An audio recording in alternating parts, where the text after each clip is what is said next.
when I was 9 years old. It all began on a perfect summer day. It was the end of summer, August. It was hot, sunny, not a cloud in the sky, and we spent all day at the beach. And everything was ideal until that night when everything changed. My uncle was a police officer, and he worked the midnight shift. My dad left for work just like normal. He hadn't gone probably half a mile from our house when a car pulled up behind him, pulled out alongside him, and he was shot through the driver's side window of his car with a shotgun. The shotgun blast tore through his face and ripped off his lower jaw. Before he lost consciousness, he wrote, "Not an accident." He realized that they were trying to kill him, and he feared for his family's life. On that summer night, my childhood ended. I was never alone again. We were guarded 24 hours a day. Everybody had a gun. We were fenced in. We had an attack dog. We had a sniper on the roof with a long-range rifle. You couldn't go out. I had hidden a steak knife under my mattress, and I would just lay there and listen. I just knew that the people who shot my father were not going to stop until we were all dead.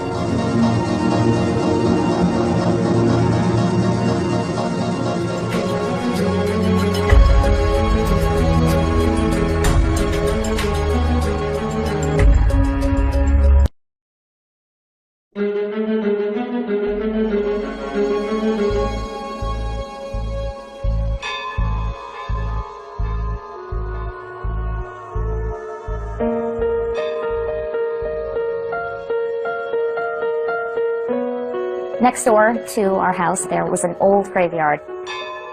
It sounds morbid, but it was actually this beautiful place to go and play. There were these old trees that were perfect for climbing, and grassy lawn to play tag and hide and seek, and we spent a lot of time over there.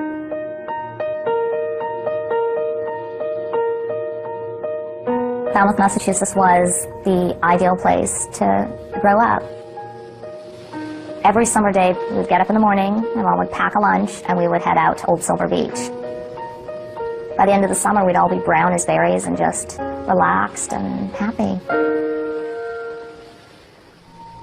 That summer, it was me, my two older brothers, Eric and Sean, my dad, my mom was studying to be a nurse, and then my cousin Kelly, who was helping out my parents take care of us kids. She was there to have fun, but she was babysitting was how she earned her rent. My father was a police officer, Dad's first day in uniform. In his uniform, my dad looked incredibly handsome, I thought. He looked like a movie star to me. He seemed invincible. My Uncle John was a guy that you didn't mess with. He took his job and his position very seriously. The John Busby I fell in love with was an athlete. He was handsome. He was very self-confident. He was one of the nicest fathers. He was a wrestler on the ground kind of dad, and a hold my little girl close kind of dad. John always gave us the sense of safety, and that nothing would happen to us as long as he was around. August 31st, 1979 was what changed our lives forever. Nothing was ever the same. August 31st, 1979. This was the Friday, the start of Labor Day weekend. We were out in the driveway painting my dad's car. This was my mom's way of getting us out of the house that night so that my dad could sleep because he worked the midnight shift. And this is a photo that my mom took of me that night. When I was growing up, it was really hard for me to look at because I would look at this girl and I would study her face and I would think, what is that girl thinking about? Like, what is her life like? Because it felt like after that night, that childhood ended. So that night, my dad got up to get ready for work. My brothers and I would have been in bed. When I heard the knock on the door, I was watching Benny Hill. And in fact, I was laughing, I can remember. I heard someone screaming or crying. And, at first I thought it was TV. And, I woke up and I came out of my room and I saw my dad's friend, Rick Smith, was there, and he was in uniform. And he was talking to my mom, and she was crying and screaming. And she kept saying, no, no, no, no. And she kept trying to push him away from her. I said, Polly, there's been an incident involving John. And she goes, what happened? What happened? And I said, he'd been shot. I made a noise. I remember making a noise and falling back against the wall and sinking down. I was saying, what's wrong? What's going on? And she didn't even acknowledge that I had come out of my room. There was a great deal of confusion. We knew something bad had happened to him. And I told Kelly, I'll call you as soon as I know what's happening. And the next thing I knew, I was in the cruiser. I could see lights everywhere. And I could see John's Volkswagen riddled with holes. And I thought to myself, this is bad. This is really bad. By the time we got to the hospital, there was a doctor and the nurses, and he was in a triage unit. The doctors were all over him, and he kept beckoning that he wanted to write. My dad managed to write a note. He said, Polly and the kids, not safe. And he wrote that note. I knew there was one person in town that was capable of trying to kill John. And that person was capable of killing his whole family. It felt like I was in a storm, and I didn't know how bad that storm was going to get. Or if any of us were going to be safe again ever.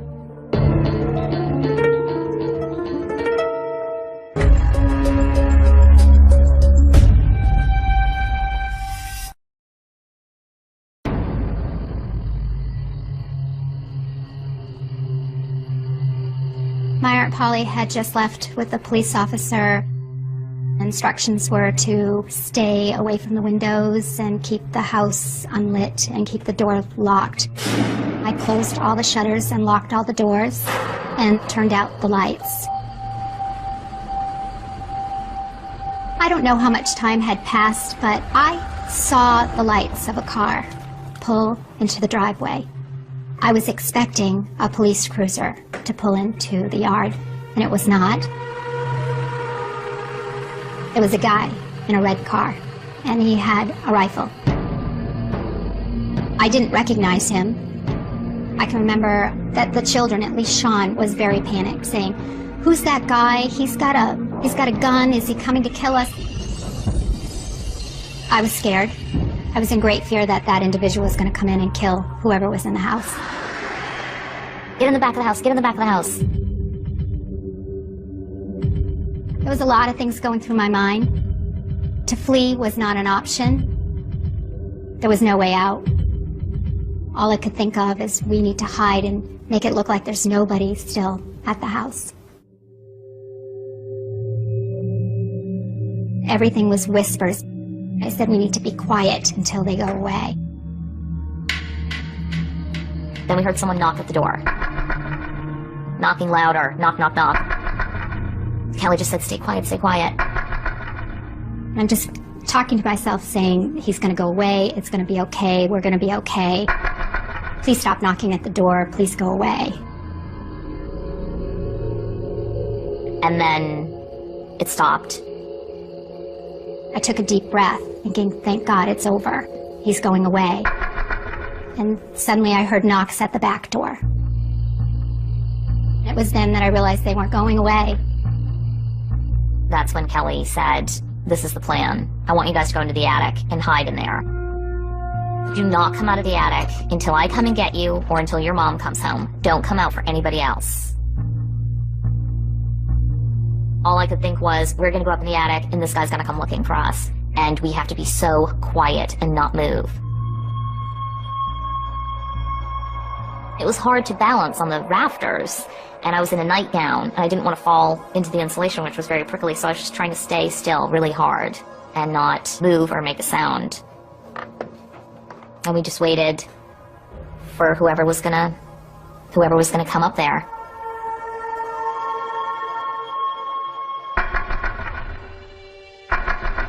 The kids are in the attic. The guy's still knocking at the back door, not going away. And I remember thinking, what am I going to do? The first thing I had to do was protect those children and make it look as though they weren't home, and if there was entry into the house, that I was the only one in the residence. I walked over to the window, which is right beside the door, and at that moment, the guy pulled out a police badge.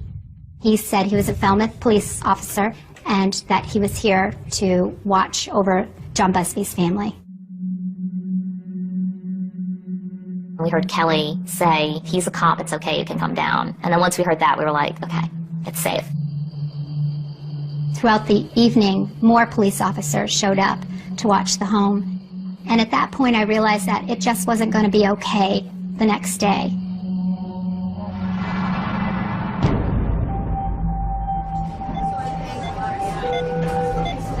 They were trying to get an airway down. They couldn't get it down, so they started giving him morphine. And I heard somebody say, he won't go down. We can't get him to relax and get the airway in. One of the officers behind me, and I think it was Rick Smith, he said, we have somebody at the house with the kids. We've got somebody there and others en route. And it was like you could see John just relax. He relaxed, he laid back, and they slipped an airway in. I really believe that John overwhelmed the doctors at the Falmouth Hospital. They'd never seen anything like that. They didn't know quite what to do. John looked like a monster. His beautiful, handsome face went right to here normal, and then it was like tissue had stretched and stretched and stretched. And right about here on his chest was his chin. There was no jaw. I wondered, how are we going to repair this? How are we going to put this back together? From the Falmouth Hospital, they took him by ambulance to Mass General Hospital. They reassured me that they'd got him there in enough time to keep him from bleeding out, but it would depend on how strong he was to come through the surgery.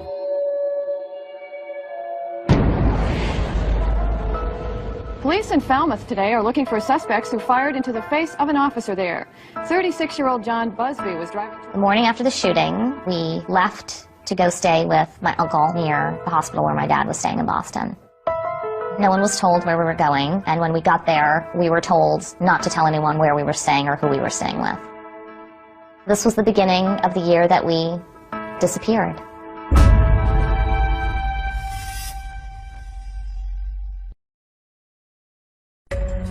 For more dramatic details about the Busby family's remarkable story, The Year We Disappeared, go to cbsnews.com/48 hours. A young medical student on trial as the Craigslist killer. Now, a new paperback in the 48 Hours Mystery Series takes you inside the investigation. Written by CBS's Paul DeRosa and the Boston Globe's Maria Kramer. 7 Days of Rage. To order, click on cbsnews.com.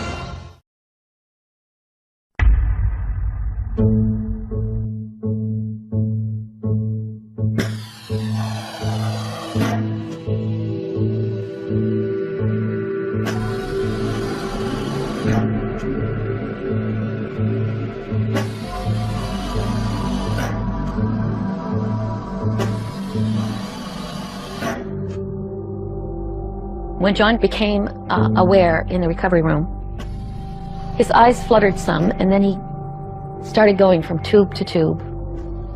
And then he realized he couldn't talk. And I saw a look in his eyes almost of, I can't talk. And then he saw me sitting there, and he wrote, "Don't leave me like this."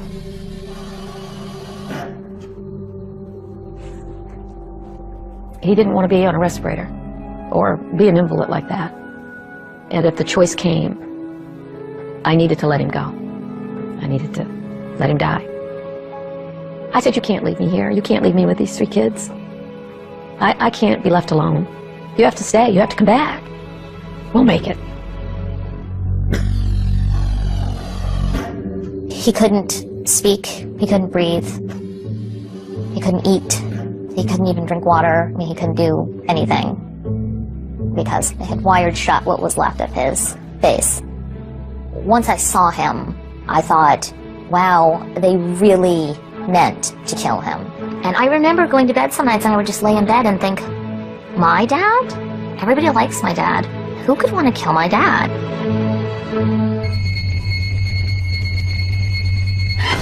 My father knew the instant that he was shot who was trying to kill him, and he was able to communicate that to the officers who were there on the scene. When I first saw him, he was shaking like a dog. He was holding the towels up to his face, and I asked him, who did this, John? And he got out a pen and a notebook that he always carried with him, and he wrote, "Not an accident, Mel Rainey." John did not see who shot him, but he knew exactly who would want him dead. Melvin Rainey was in the trash hauling business.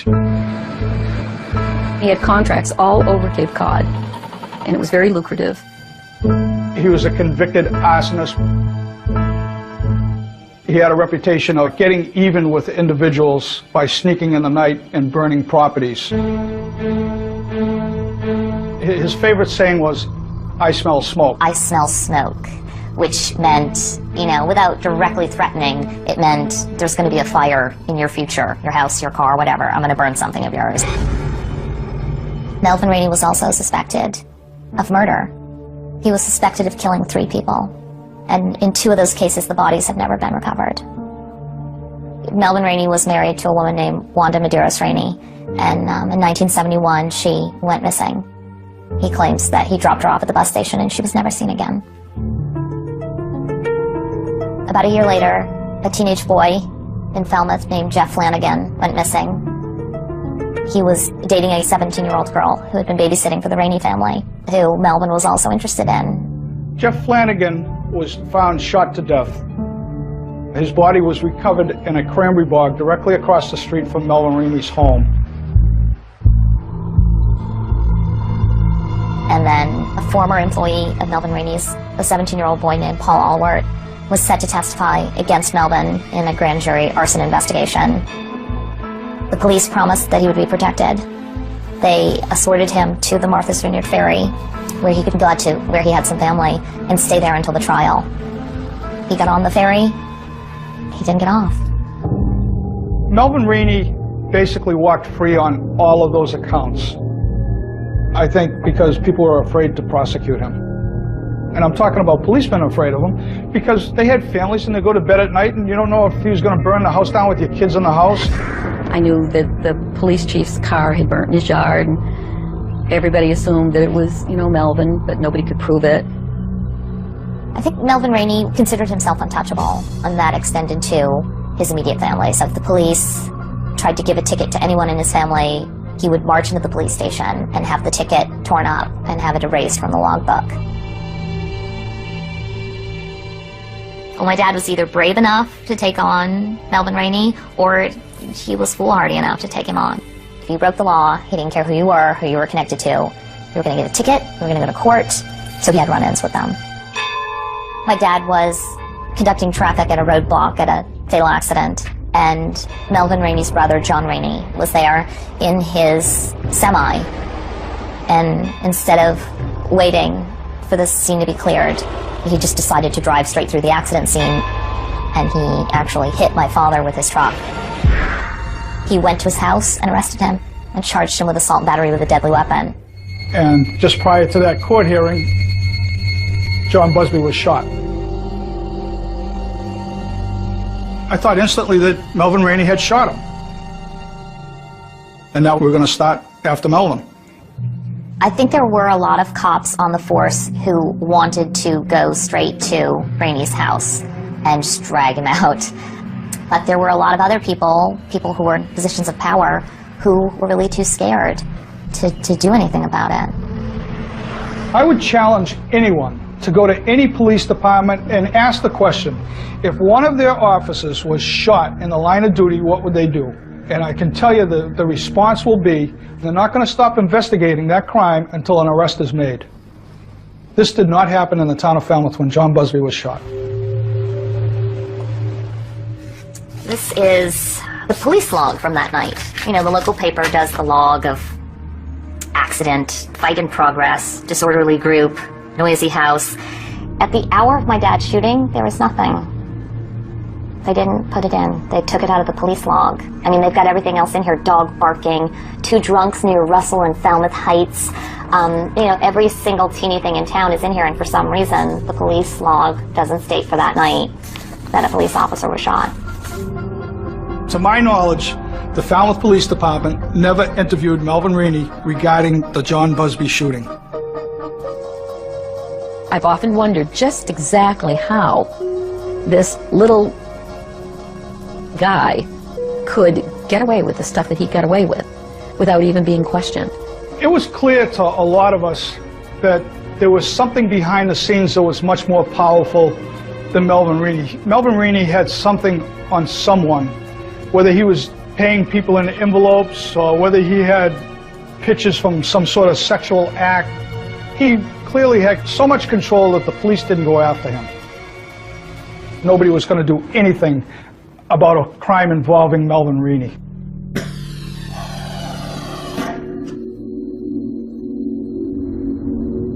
Michael John did not want to die.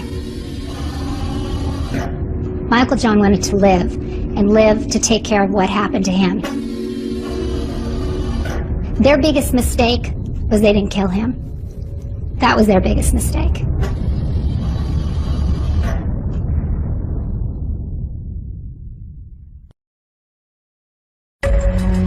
"48 Hours, Live to Tell" will continue. A new book from 48 Hours. A young mother murdered, an intruder shot dead. The husband hailed as a hero, or was he? The book takes you behind the scenes, revealing clues, and an ending that will blow you away. Invitation to a Murder. Now in bookstores or order at cbsnews.com.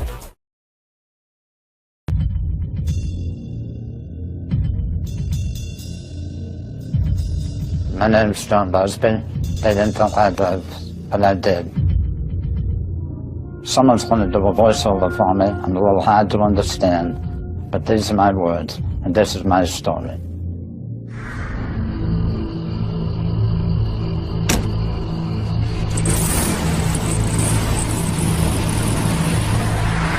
I was on my way in to work the midnight shift.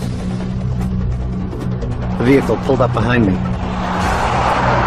Pulled out as if to pass. It didn't pass. It matched my speed.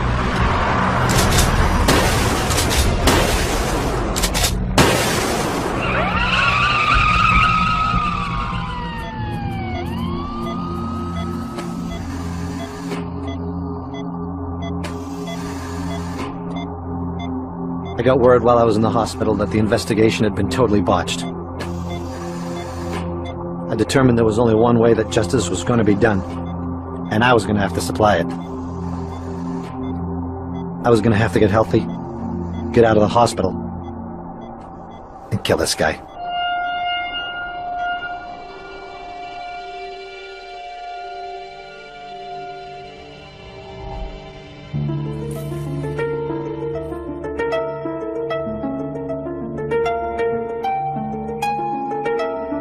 We came back from Boston.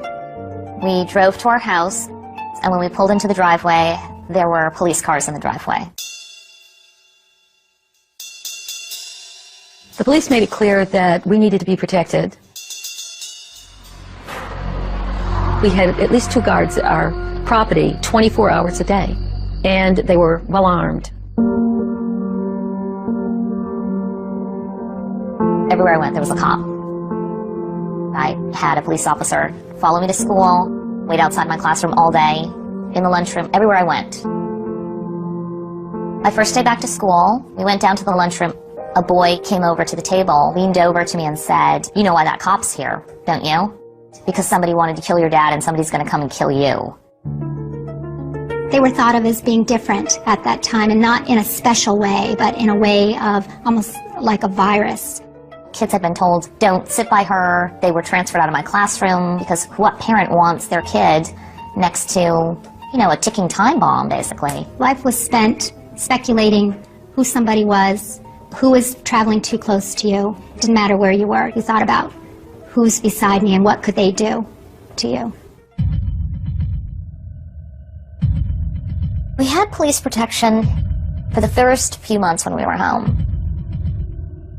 When it started costing the town so much money that it was busting the bank, I guess, they decided to protect us in a different way.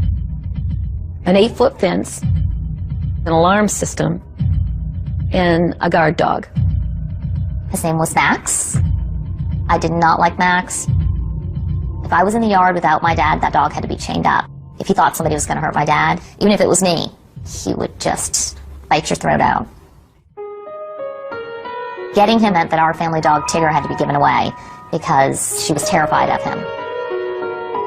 We had gone from a really regular family where my parents were really loving to things being very serious all the time.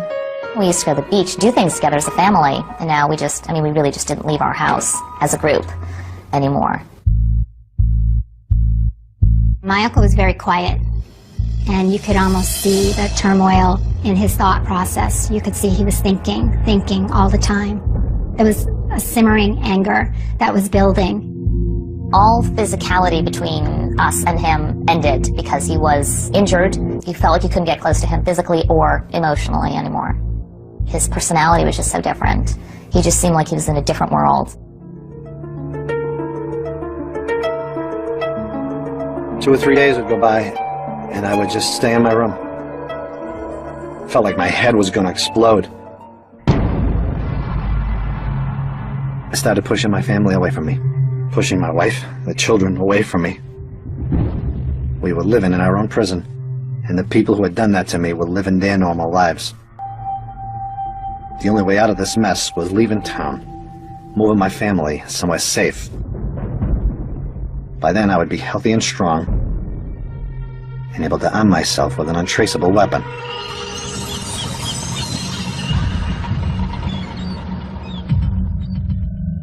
I was going to cut through the woods across from the dump, and I was going to wait for Melvin to empty his truck. There was no way I could miss him. He'd be a sitting duck, and that was my plan. Put a hole in his head, right through the windshield, and finish him off.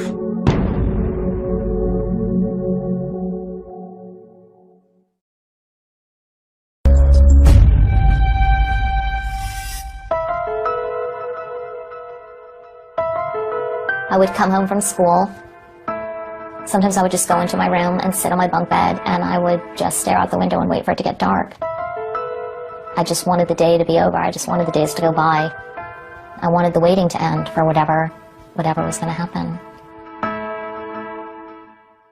The only place we could think of that no one would ever think that we would live is in the middle of the country. And when we put the names of places that had accepted me as a nurse in a hat and drew out Tennessee, we gave it a go. Once we knew where we were moving, my parents made it very clear to us that we couldn't tell anyone anything about where we were being relocated. Max, our killer dog, was sold back to the training center, and the town of Falmouth was kind enough to let us keep the money, and we would need every cent of it. My compensation for getting shot in the line of duty was $200 a week. He was shot twice. He was shot once physically by a shotgun, and he was shot the second time by the town when they gave him the boot. They said, it's easier for you to just go live someplace else than live here, and we'll save money and you'll be on your way.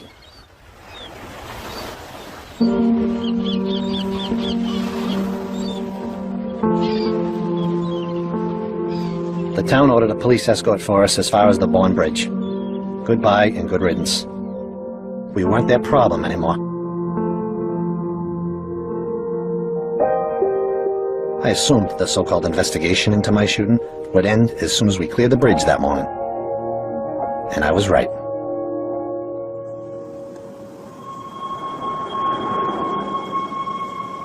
As we were driving south, it was August when we moved, and it just got hotter and hotter. Every day that we were driving, it felt like we were driving into hell. And I do remember thinking, you know, after everything that we've been through and how crappy our lives had become, and now this is what we get, this is our escape, our new life, was to move to this place, which was in the middle of nowhere. It just felt like, you know, adding insult to injury. It was like, and then after this, here's your prize. Here's what you get, you know? We had to assume disguises almost to fit in and to not stand out and make ourselves too obvious. I became like the girls at school. I pretended I had a southern accent. I got a perm. I started wearing lip gloss, and I lied. I lied about our past, why we had moved there, what had happened to my father, what was wrong with his face. You know, when you tell a lie for long enough and it sort of becomes your reality, those people that lived in Cape Cod, that little girl and my dad and all of us, they really did disappear. I mean, we relocated to Tennessee, but the people that we were are gone forever.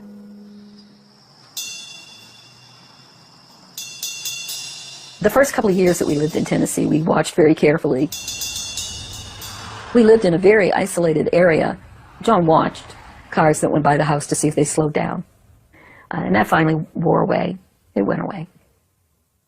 He kind of looked like the old John, except for the fact that he had this huge mountain man beard. I believe that John needed that type of place for a healing process. We lived on a large farm.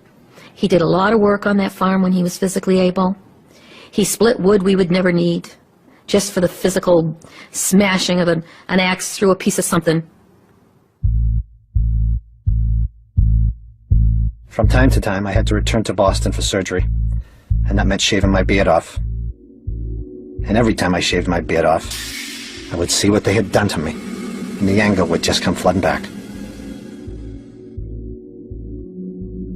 While I was up in Boston, I visited my uncle. He always called me nephew. He said, "Nephew, come down in the cellar. I got something I want to show you." We went down the cellar. He opened up a gun case, and there was a .22 caliber rifle. It had a scope on it, and on the end of it was a silencer. It was everything I needed. I looked at the gun my uncle had put together. I wrote a few words in my notebook and showed it to him. "Thank you for all your effort. I won't need it." When John returned from that surgery, he came through the door, and before he said hello or anything else, he looked me straight in the eye and he said, "I'm done. I'm done with surgery. I'm done with going back there. I'm really done." And I said, "I'm done too." I really felt we had turned a corner, that he was leaving the revenge and his hatred behind, and that he was going to embrace his family and his life. We were heading forward with the person that John grew into to be the man he is today. In 2003, there was actually a break in my dad's case. There was a confession. The Raineys had started turning on each other, fighting over money, and they'd gone into the police and started spilling family secrets. 24 years after my dad's shooting, John Rainey finally came clean. He placed the entire blame for my dad's shooting on his brother, Melvin Rainey. Melvin's brother told the whole story of the night of John's shooting. Melvin sat in the back seat. He had a ski mask on, according to his brother. He had a shotgun, which he put out the back window. As they slowly passed John's Volkswagen, he shot a round from the shotgun, which went through John's face. In a sense, it was vindication. John was right. All those years he'd been right. It was Melvin Rainey who wanted him dead. They remain unpunished, and they will remain unpunished because the statute of limitations... The sad part of this vindication was the fact that it came to light after the statute of limitations, so no legal process would happen. In some ways, Melvin did get punished. Melvin is in a state institution. He has what is reported to be Pick's disease, which is a disease that affects the brain. I'm told that he's in a state of dementia. You know, what goes around comes around. He's getting what's rightly his, I guess.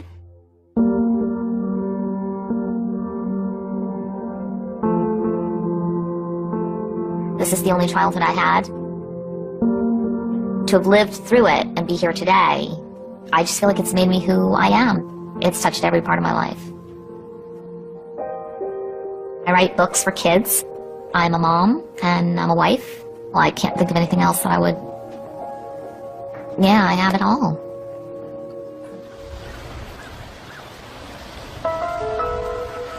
Quite frequently, I compare what has happened to Melvin and what I'm going through now. There's no doubt in my mind that I won. No question. We now live in paradise, and we are so content with one another. We've come through a storm, and now we're at peace.